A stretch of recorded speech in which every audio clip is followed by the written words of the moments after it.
Well, you know, the Russian Federation is, of course, at least as interested as anybody else in the stability and prosperity of Ukraine. In fact, I would claim that for obvious reasons of geography and history, we are much more interested in that than some others who profess their knowledge about which way Ukraine and the Ukrainian people would like to go. And maybe this is one of the reasons of the current crisis in Ukraine, that too many visitors were claiming the path which the Ukrainians should be taking, rather than allowing the proper political process in that country. Well, speaking about this particular meeting, I think its value for us was that it allowed us to retrace the crisis in Ukraine, and particularly the current stage of the situation in Ukraine, the current stage of the crisis in Ukraine. And from our point of view, a crucial element of this instability and the problems in various parts of Ukraine is that the February 21 agreement was discarded immediately after it was signed. You will recall that there were some key elements in that agreement. First of all, the agreement envisaged a constitutional process where, with the consultation of everybody in Ukraine, they will produce a constitution which will take care of the interests of all the players, all the actors, all the regions there. The second element was that there should be a government of national unity. And the third element is that the radicals, those people carrying weapons in the streets, should lay down their arms. And of course, the presidential election was envisaged towards the end of the year, and there was also an important element of their joint investigation by opposition and the authorities, including international factors, of violence which has taken place in Ukraine in the course of the crisis. Unfortunately, all of those things were discarded, and it created the current situation of instability and current situation of concern in some regions of the country of where things were going, because the government which was formed cannot be described by any definitional standard as a government of national unity, because it contains only people from a particular region, particular regions of the country, central and western Ukraine. It does not contain representatives from various political forces, and therefore it is something which is causing concern in some parts of Ukraine, especially that almost the first decision which was taken by the Rada after President Yanukovych left Kiev was to abrogate the law on the languages, which was adopted just 2 years ago in 2012 after a very difficult process leading to adopting that agreement. So obviously it was seen, as we understand it, by people in a number of regions of Ukraine as the effort of the people who found themselves in power in Kiev was not to bring about a democratic society, but to impose their political will on the rest of the country. So in our view, this is what caused very bitter reaction in some parts of Ukraine, including Crimea, where they saw efforts to intimidate various political players. For example, this announcement that the so-called friendship train is going to be sent to Crimea. From our Soviet past, we know what it is. There were indeed friendship trains, people traveling from one region to another, like youth groups, etc., etc. There, it was obviously meant as a sign of intimidation, of exercising force and intimidation on various political factions in Crimea, the way we saw it happening in Kiev before. So the international community first need to think of how to bring about this political process, which was envisaged in February the 21st agreement, and I think that only that would provide a solid ground for various forms of assistance, including financial assistance to Ukraine, which some colleagues are talking about. But we are not prepared to provide when Russia came in with its offer of financial assistance in the course of the crisis. Please. Sorry, you called on me. Ladies first. Sir, thank you. Ambassador, there have been talk today of an international mediation mission.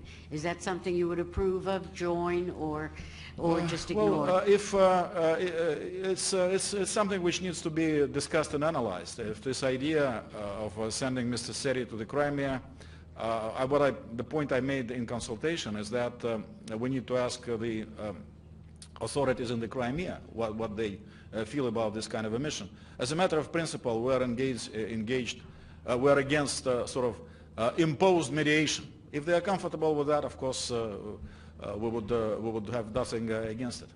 Ambassador, you just mentioned the President of Ukraine, Yanukovych. You saw the press conference today, and what do you think about what he said, that he's still the president of Ukraine? We think that the legal aspects of declaring him to be not a president any longer are very questionable. This is our view. Can I ask you, Ambassador of Ukraine just told us before, he recorded and he presented us with some of the units and helicopters that are presented by Russian Federation. And he even agreed with the qualification of journalists that it was an act of aggression. Later he reiterated. What you say, how do you describe the presence of the military units from Russia? Well, of course, as you know, we have an agreement with Ukraine on the presence of the Russian Black Sea Fleet with a base in Sebastopol, and we are acting within the framework of that agreement. I understand that my Ukrainian colleague tried to distance himself from this definition of aggression. If, in fact, he were to use that definition, that would, of course, be completely unacceptable. Do you believe that if Mr. Yanukovych remained in Kiev, he would have been allowed to practice his, or exercise his constitutional rights? No, this is exactly the problem. That what happened there was that immediately after this agreement was signed, and also, I mean, not just by President Yanukovych and the opposition leaders, but also the signatures were affixed by the foreign ministers of Germany, France, and Poland, so sort of supported by the European Union. Immediately there were threats that they will be storming the presidential residence unless he resigns by 10 o'clock the next morning. So that, my understanding, that what caused him to leave the city. So, and that, of course, was not something which was envisaged in the agreement. That was a clear breach of that agreement. There seems to be a move to get the International Monetary Fund. They're very quickly offering money, and I know Russia's a member of it. Would you participate in that IMF process? Yeah, we are prepared. We are prepared to discuss various approaches to dealing with a very dramatic economic situation in Ukraine. For us, coming from the Russian perspective, it is somewhat difficult to discuss it specifically, because we don't know what the program of this government is going to be, what kind of a government it is going to be. Is it going to be a government which should be supported by the broad segment of Ukrainian population? So we are open to the idea of the international community needing to help Ukraine, but there are too many question marks. Can I just ask you a further question about the military movements in the Crimea, and hopefully you can clear some of this up for us, because there have been reports of armed men at airports, reports of more military helicopters coming in to Crimea. Have you brought in extra forces? Can you clear up the situation for us? We actually, my friend, we're trying to ask our colleagues to postpone this meeting till tomorrow to get some more information, but they wanted to go ahead now. We didn't want to create a problem, but I don't have this specific information. I recall from history books that when World War I started, some newspapers in the United Kingdom reported that they saw Russian Cossacks at the railway station. So, you know, those reports, they are not always true. Is Russia, Ambassador, is Russia willing, though, regardless of what the situation is now, I mean, it may be a military intervention or may not, we'd like to get the clarification, but is Russia willing to militarily intervene in Ukraine to achieve your political goals? No, this is really, even the question is aggravating. How do you view the role of Mr. Robert Seri in Kiev? Has been in touch with the Russians? We are concerned about the Middle East peace process. You know, we are concerned that he has been pushed into this thing And about his trip, to be, I mean, it's a serious issue. We think that, unfortunately, at various stages of his campaign, he was sort of played with by the new Ukrainian authorities. For instance, the first meeting he had with the new chairman of the Rada, their press service, reported that he supported the current processes. And what it meant under those circumstances was not clear to us, because the day before, there was a February 21 agreement which was supported by the Secretary General. So if his representative is there, one would expect him to support this agreement which was signed the day before. Then we were given the explanation that he didn't really say it, he didn't mean it, what he said was completely different. So he's of course treading very difficult ground. And as I say, if you're asking again about the possibility of his trip to Crimea, if the authorities in the Crimea are okay with that, I mean, why not? But it's not a situation where one can improvise. Unfortunately, I think we have seen too much improvisation rather than sticking to the solid ground of February the 21st agreement. When there was the Syrian situation, the beginning of the Syrian crisis, you say that the Western country, United States, France, England, they were meddling, they were creating a situation that will get worse. I remember I was here, you say something like that. How do you judge what the European Union, United States, in this situation, this crisis in Ukraine, are you ready to say something similar? Did you think that they behave in a way that they shouldn't? Well, first of all, I don't want to draw any parallels between Syria and Ukraine. But secondly, yes, we definitely saw some imposed mediation and some people who were trying to determine for Ukraine what they wanted. I mean, you remember the footage when the Speaker of the Parliament from one of the Baltic countries was speaking at the opposition rally, when then Foreign Minister of Germany was actually marching in the demonstration with the opposition. You know, now we are going to have a referendum on the independence of Scotland. So can we expect Baltic politicians marching there among those who are pitching for independence, or speaking at rallies at Edinburgh?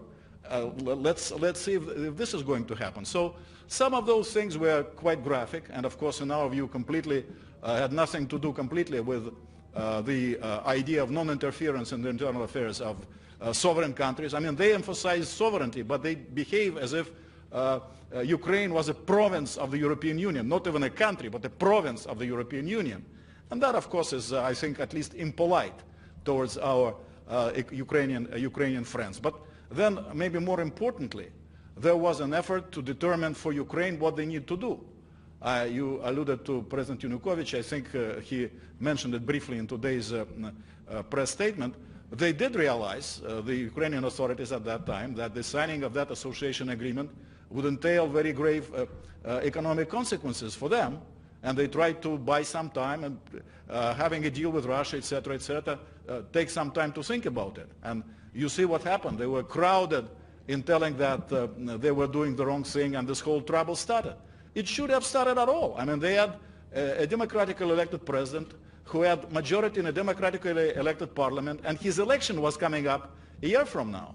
Then he offered the post of prime minister to Mr. Yanukovych, to Mr. Yatsenyuk, who now became prime minister. He could have taken the post. He could have signed the association agreement with the European Union if he wanted to. He should have then taken the consequences, responsibility for the consequences, which would have been quite dire. But then they went for toppling the president and changing, regime change operation, which turned out in a very dramatic and traumatic experience for the entire Ukrainian society. So yes, I think I can say that that interference from our Western colleagues has not been helpful, and they have a certain responsibility for those dramatic consequences, and also responsibility for not following through with the agreement they themselves brought about and affixed their signatures to on February the 21st. What's the best way to resolve the crisis, Ambassador, and what is Moscow's bottom line? Well, the best way to resolve the crisis is to look hard again at February the 21st agreement and try to do things the way they were described there. They need to have a constitutional dialogue and process of forming a new constitution. They need to refrain from conducting a hasty presidential election, which most likely is going to create more friction within the country. They need to stop trying to intimidate other regions and other political forces. They need to show, not just to declare, but to show in their actual policies that this is about national reconciliation, this is about national unity, this is about territorial integrity of Ukraine. They need to work towards establishing a common ground there. But unfortunately, so far, we don't see that in practice. We hear some declarations to that effect, but we don't see that in practice. Thank you very much.